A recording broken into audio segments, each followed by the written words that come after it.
So I came across this anime and actually I missed this completely because I wasn't paying attention at all. So I went back and I found it and whatnot, and I watched one episode and I was like, okay, yeah. Then I watched the next episode. I was like, no, this is not for me. And I decided to make a comment about it of not liking it because it's that kind of anime, right?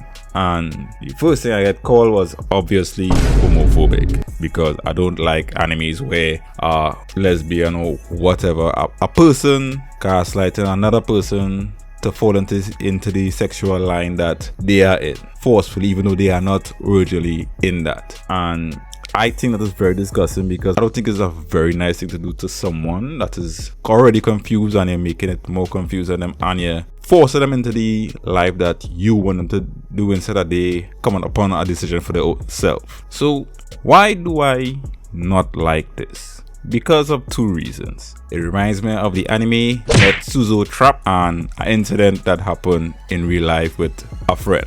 So we talk a little bit about Netsuzo Trap, right? Because it actually relates to the story I want to tell after. So Netsuzo Trap is basically, the whole premise of it was a lesbian that was faking a relationship with a dude and this other girl who was in a relationship, and I think she was unhappy. I can't remember the full story, so you might have to correct me if I'm wrong. So she was, I think, in love with the lesbian's boyfriend or something like that. I can't remember fully, but I knew it was something dumb. So the lesbian who was faking a relationship decided that she wanted to turn this girl. Basically, I just going off basically. So forgive me for that. So basically they did that, and she kind of forced to get into it. I was kind of abusing she to a point. So it was disgusting for me because I do not like when people do other people that. I find it very disgusting. Anybody who does anyone that, I think you need to go to jail, make some jail time and stuff like that. For that is literally abuse. I don't care what anyone says about it. So how does it relate to the story that made me bothered about this other anime, which is a real life situation similar to Netsuzo Trap, but a little more extreme in the sense that same confusion my friend was going through, and she was a tomboy.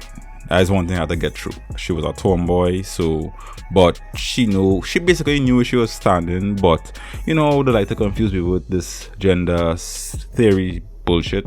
So yeah, she was a little confused with herself because she wondering why she different from the other girls. Then this person came along and saying, oh, well, you're acting this way because you are on the other side, which she actually wasn't. He did come to find out later, but let's continue with the story.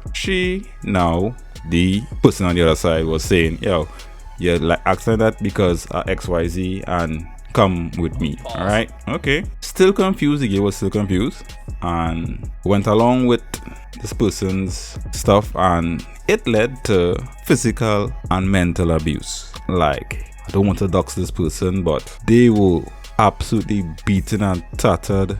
If she even tried to ask for help, she would like drag this poor woman into the house and like hit with all kind of home equipments and stuff like that. Like, very abusive.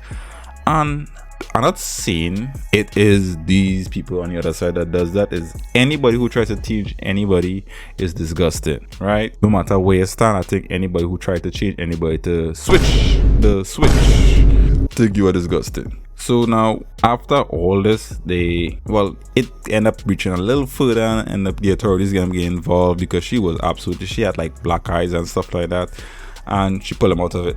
This is where I swing it back to the anime.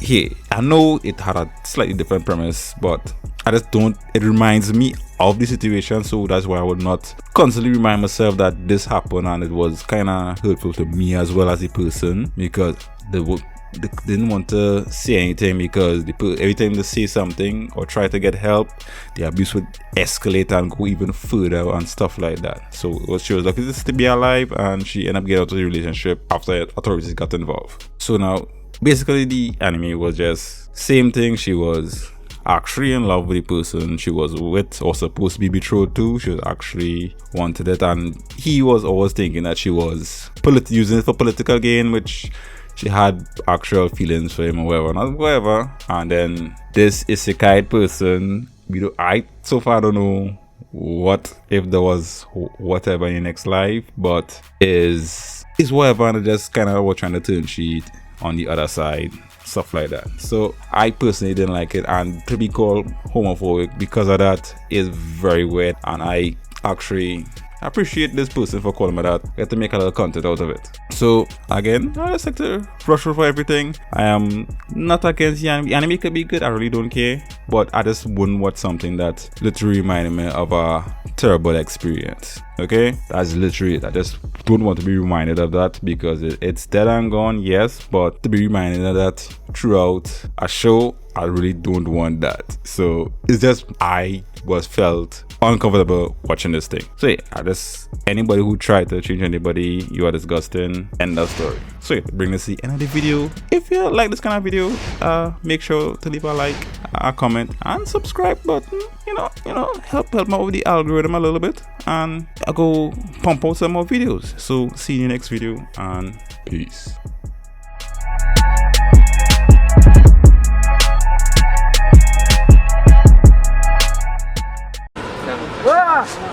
Oh, what's up?